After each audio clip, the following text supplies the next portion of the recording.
Quand on regarde dans le rétroviseur de l'histoire récente du Togo, un constat revient sans cesse. La décennie qui vient de s'écouler est passée très vite.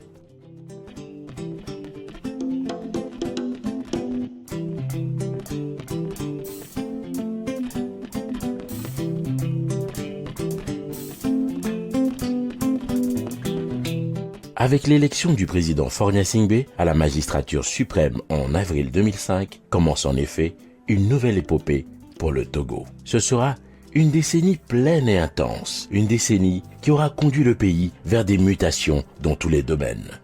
Ces mutations sont si profondes que la comparaison entre hier et aujourd'hui est un tableau de contraste saisissant.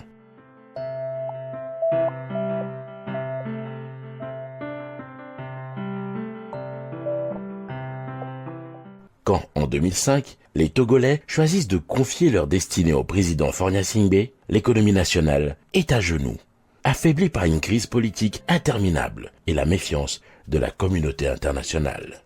Naturellement, le tissu social en a pris un coup.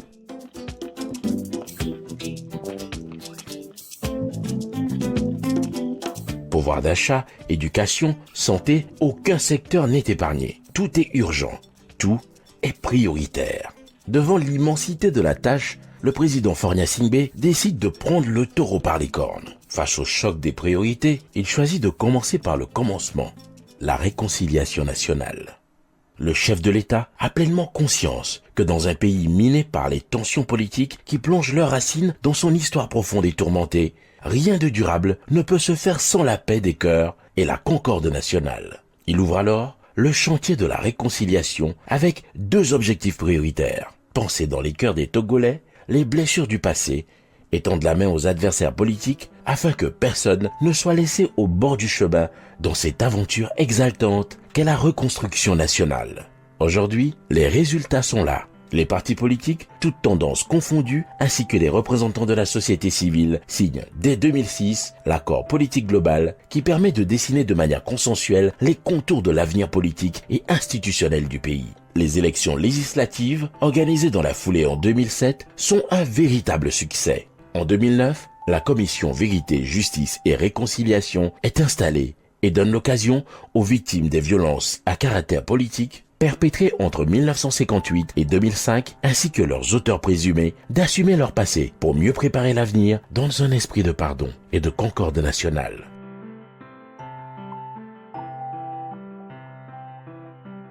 L'entrée au gouvernement des représentants de l'Union des forces du changement au lendemain de la présidentielle est une grande première et témoigne du succès du processus de réconciliation nationale et de l'ouverture politique. Alors que le processus de réconciliation nationale et les efforts visant à restaurer un climat politique apaisé rencontrent des succès probants, le président Faure Gnassingbé met en route un chantier majeur: la reconstruction de l'économie du pays. Après des années d'efforts, les résultats dans ce domaine sont spectaculaires. Pour ce qui est des infrastructures par exemple, le Togo a fait des pas de géant avec la construction d'un réseau routier moderne qui a transfiguré le visage de Lomé, la capitale. Boulevards, routes, voies de contournement, espaces verts, Lomé la Belle, dont l'étoile avait pâli un temps, a redoré son blason et révèle même au passage de nouvelles facettes de son charme légendaire. La capitale d'un beau pays qui est le Togo. Tout est joli, tout est beau à Lomé. C'est comme un coin de paradis où il fait bon vivre. Les Loméens et les Loméennes sont sympathiques. Les infrastructures ne comptent pas que pour le plaisir des yeux. Avec la construction d'un troisième quai au port autonome de Lomé et d'une darse en eau profonde pouvant accueillir les plus grands porte-conteneurs du monde, c'est tout le projet du corridor de développement cher au président Faure Gnassingbé qui prend forme et permet ainsi au pays de jeter les bases d'un développement harmonieux, articulé autour des grands pôles de développement. Il s'agit de les asseoir dans toutes les régions avec des ramifications vers les pays enclavés du Sahel.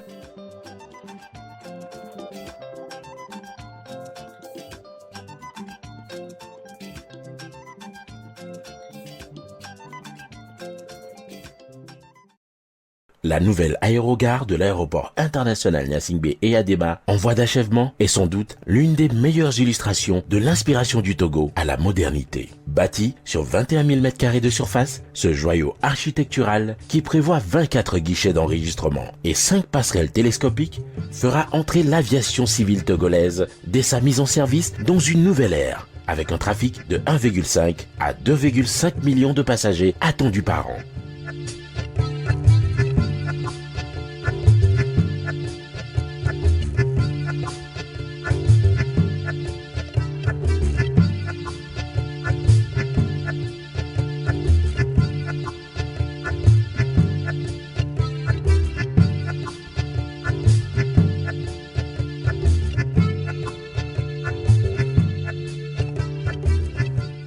Toutes ces réalisations concrètes dans le domaine des infrastructures ont été possibles grâce à un rigoureux processus d'assainissement de l'économie togolaise qui, par la vertu des réformes structurelles, a permis d'atteindre en décembre 2010 le point d'achèvement de l'initiative PPTE. Cette étape sonnera définitivement le glas de l'isolement économique et le retour des partenaires internationaux. Avec le lancement en 2014 de l'Office togolais des recettes, le Togo a franchi un nouveau cap décisif et se donne ainsi les moyens d'améliorer, conformément à la vision du président Faure Gnassingbé, la mobilisation des ressources de l'État pour mieux investir, en particulier dans les domaines sociaux prioritaires dont dépend le mieux-être des citoyens.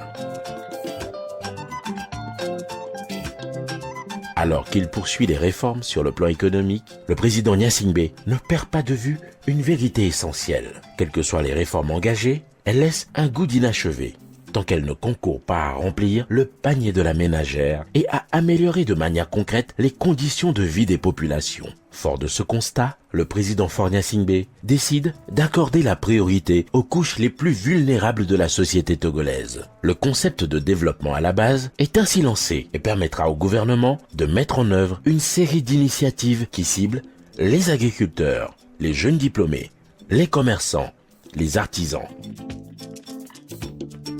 Il s'agit de les accompagner dans les efforts qu'ils déploient pour sortir de la précarité, en leur donnant les moyens nécessaires au lancement d'activités génératrices de revenus. Avec les programmes Aide et Provenat, des milliers de jeunes font ainsi une première expérience du monde du travail qui sera décisive dans la quête d'un emploi durable. Grâce au lancement du Fonds national de la finance inclusive, plus de 300 000 bénéficiaires accèdent en l'espace de quelques mois à des prêts modestes, grâce auxquels ils peuvent eux aussi prendre pied dans le circuit de production nationale.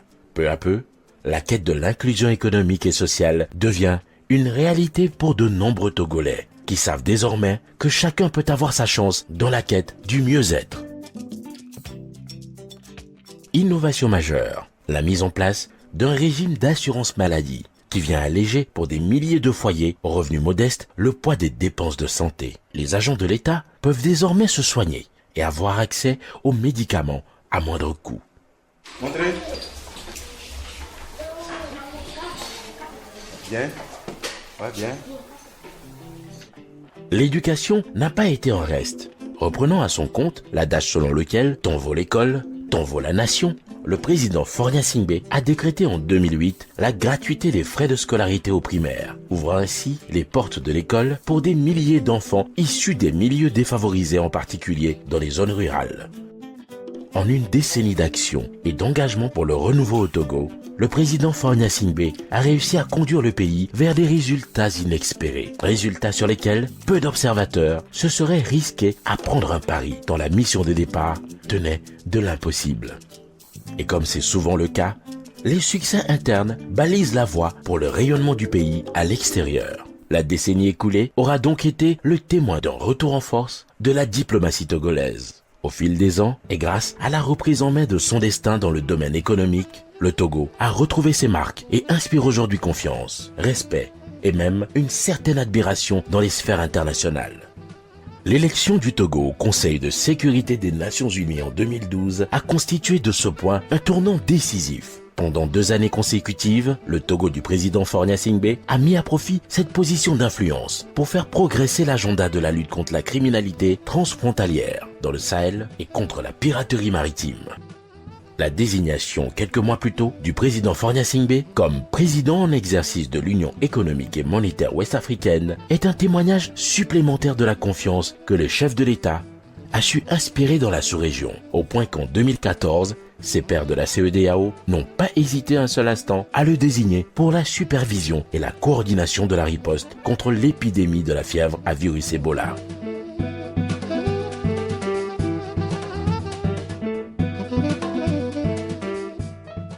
Il est donc loin, le temps où le Togo était au banc de la communauté internationale. Il est loin le temps où la violence politique étouffait l'inspiration du peuple togolais à la paix et à la prospérité. Il est loin, derrière nous, le temps où l'investisseur étranger se détournait du Togo par peur de s'engager dans une impasse économique.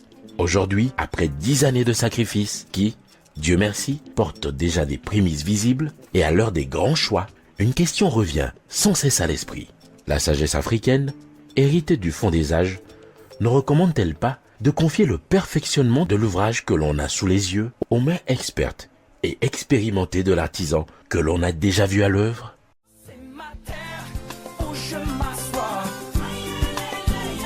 ma rivière, l'eau que je bois, qu'on n'y touche pas. C'est mes frères autour de moi, mes repères et ma seule voix, qu'on n'y touche pas.